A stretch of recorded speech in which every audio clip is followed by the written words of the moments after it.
दुष्ट सर्प और कौवे। एक जंगल में एक बहुत पुराना बरगद का पेड़ था।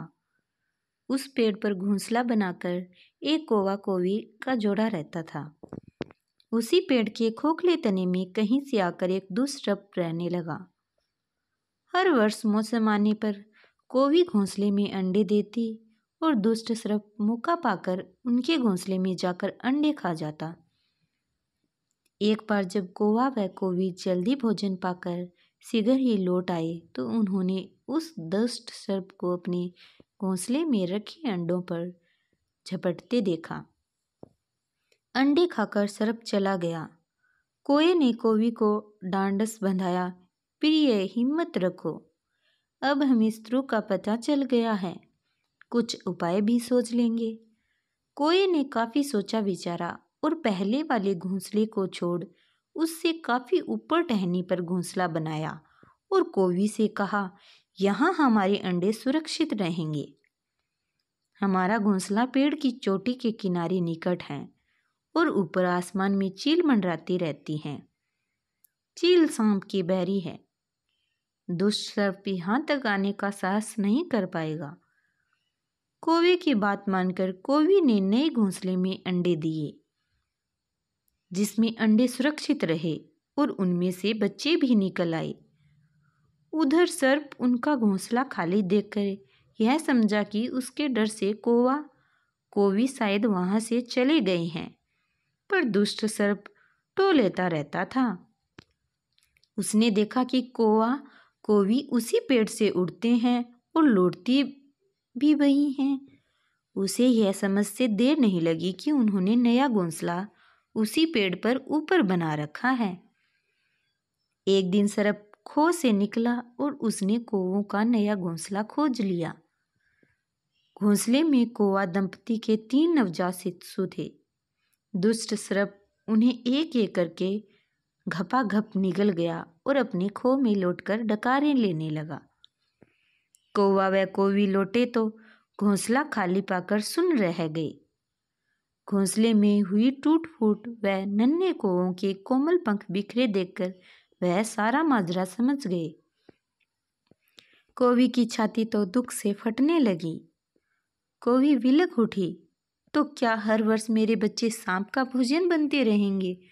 कौवा बोला, नहीं, यह माना कि हमारे सामने विकट समस्या है, पर यहाँ से भागना ही उसका हल नहीं है। विपत्ति के समय ही मित्र काम आते हैं। हमें लोमड़ी मित्र से सलाह लेनी चाहिए। दोनों तुरंत ही लोमड़ी के पास गए। लोमड़ी ने अपने मित्रों की दुख भरी कहानी सुनी। उसने कौवा तथा कौवी के आंसू पोंछे। लोमड़ी ने काफी सोचने के बाद कहा, मित्रों, तुम्हें वह पेड़ छोड़कर जाने की जरूरत नहीं है।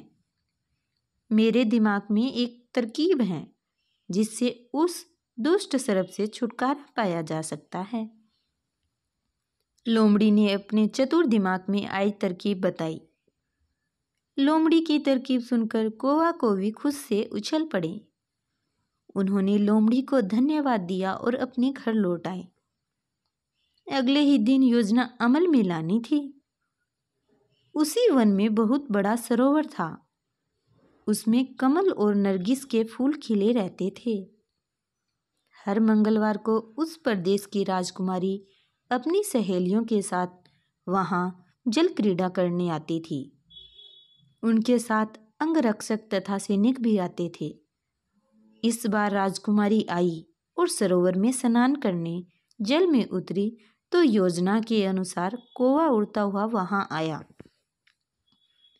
उसने सरोवर तट पर राजकुमारी तथा उसकी सहेलियों द्वारा उतार कर रखे गए कपड़ों व आभूषणों पर नजर डाली। कपड़े के ऊपर राजकुमारी का प्रिय हीरे व मोतियों का विलक्षण हार रखा था। कौवी ने राजकुमारी तथा सहेलियों का ध्यान अपनी ओर आकर्षित करने के लिए कांव कांव का शोर मचाया। जब सबकी नजर उसकी ओर घूमी तो कौवा राजकुमारी का हार चोंच में दबाकर ऊपर उड़ गया। सभी सहेलियां चीखी, देखो देखो, वह राजकुमारी का हार उठाकर ले जा रहा है। सैनिकों ने ऊपर देखा तो सचमुच एक कौवा हार लेकर धीरे धीरे उड़ता जा रहा था। सैनिक उसी दिशा में दौड़ने लगे। कौवा सैनिकों को अपने पीछे लगाकर धीरे धीरे उड़ता हुआ उसी पेड़ की ओर ले गया आया। जब सैनिक कुछ ही दूर रह गए तो कौवे ने राजकुमारी का हार इस प्रकार गिराया कि वह सांप वाले खो के भीतर जा गिरा। सैनिक दौड़कर खो के पास पहुंचे। उनके सरदार ने खो के भीतर झांका। उसने वहां हार और उसके पास में ही एक काले सर्प को कुंडली मारे देखा। वह चिल्लाया, पीछे हटो, अंदर एक नाग है। सरदार ने खो के भीतर भाला मारा। सर्प घायल हुआ और फुफकारता हुआ बाहर निकला। जैसे ही वह बाहर आया, सैनिकों ने भालों से उसके टुकड़े टुकड़े कर डाले। सीख: सूझबूझ का उपयोग कर हम बड़ी से बड़ी ताकत और दुश्मन को हरा सकते हैं। बुद्धि का प्रयोग करके हर संकट का हल निकाला जा सकता है।